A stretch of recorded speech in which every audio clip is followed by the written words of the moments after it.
बस पैसे कमाऊं और मां के हाथों में रखूं। शुरू से बस एक ही सपना था कि यार पैसे कमाऊं क्योंकि मां को रोते हुए नहीं देख सकता था। ज्यादा पढ़ाई नहीं करी, बस कनेक्टरी से सफर शुरू करा। 17 साल की उम्र में बसों पे धक्के खाने लग गया। जहां पे 17 साल के बच्चे जिंदगी में खेलने जाते हैं, अपने जीवन को एंजॉय करते हैं, वहां पे मैंने कनेक्टरी करना शुरू कर दी। इतना सा होता था, इतना सा लोग बोलते थे बच्चा सा कनेक्टर बन गया, बच्चा सा। ऐसे करते थे लोग, ऐसे क्यों हुआ, ऐसे करते थे आपके भाई को, पर मजबूरी थी क्योंकि लोगों के बोलने से कोई फर्क नहीं पड़ता। मेरा घर चलेगा, मुझे उससे फर्क पड़ेगा। यस चलो, मैंने प्रमाण नहीं करी, बड़े सारे काम करे, कनेक्टरी करी, टीवी रिपेयर का काम करा, लोगों के घर जाके पिक्चर लगाई।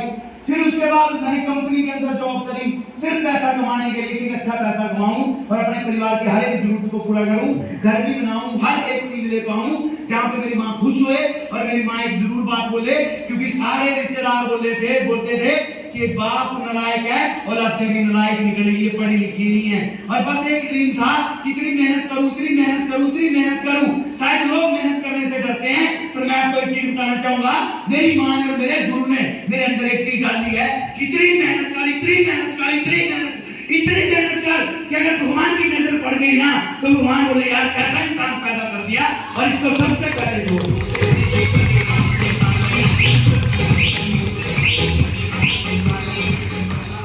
मैं आपको बताना चाहूंगा, बड़े काम करे, बड़े सारे सपने देखता था, पर एक सपना पूरा नहीं हुआ। 34 साल बीत गए, जीवन के 34 साल।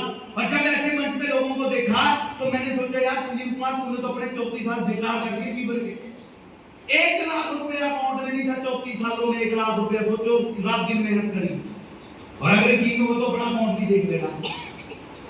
हेलो, अपना अकाउंट भी चेक कर लेना कि हमारे अकाउंट में कितने हैं। वहां से समझ आ जाता है कि जीवन में करा क्या।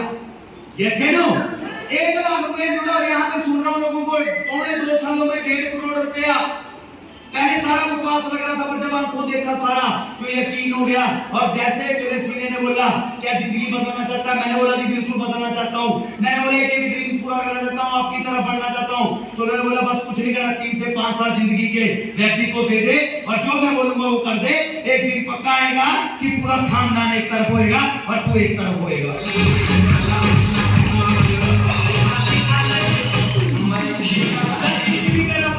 पूछो क्या करा, बस अपने रिश्तेदारों को बताया। मैंने शर्म नहीं करी, मैं डरा नहीं। मैं बहुत सारे भाई बहनों को देखता हूँ डरते काम करते हैं, बनना चाहते हैं करोड़पति, बनना चाहते हैं बड़ा आदमी, सपने करना चाहते हैं पूरे, पर डर रहे हैं। पूछो किससे?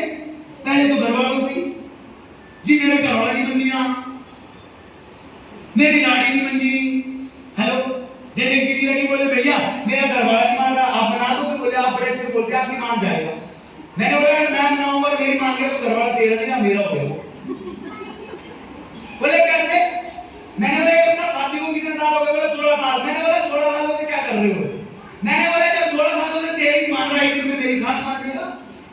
हेलो, और हम भी बैठ रहे हैं, मनाएंगे, पहले मनाएंगे जैसे पता नहीं कौन सा चोरी कर रहे हैं, डकैती कर रहे हैं।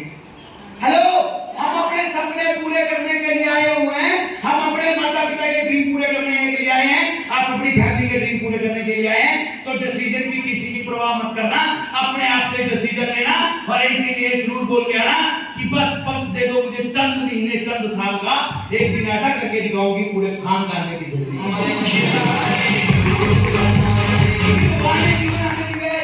हमें दिया है, भगवान ने किसी और को नहीं दिया है। और मेरा मानना है डरना वहां चाहिए जहां पे गलत करे, डरना वहां पे चाहिए जहां पे आप अपना नाम, अपने खानदान का नाम खराब कर रहे हो। और जहां से खानदान का नाम बढ़ेगा, क्या वहां पे डरना चाहिए? हाँ जी, डरना चाहिए। तो मेरे गुरु ने बोला डर के मत कर, तू एक अच्छी चीज बता रहा है लोगों को। पूरी दुनिया के अंदर बताइए मुझे आज तक कोई ऐसा इंसान बताइए जिसने आपको ये बोला हो कि आप स्वस्थ चाहिए और आपको करोड़ों रुपया, लाखों रुपया कमाना है। बोला किसी ने?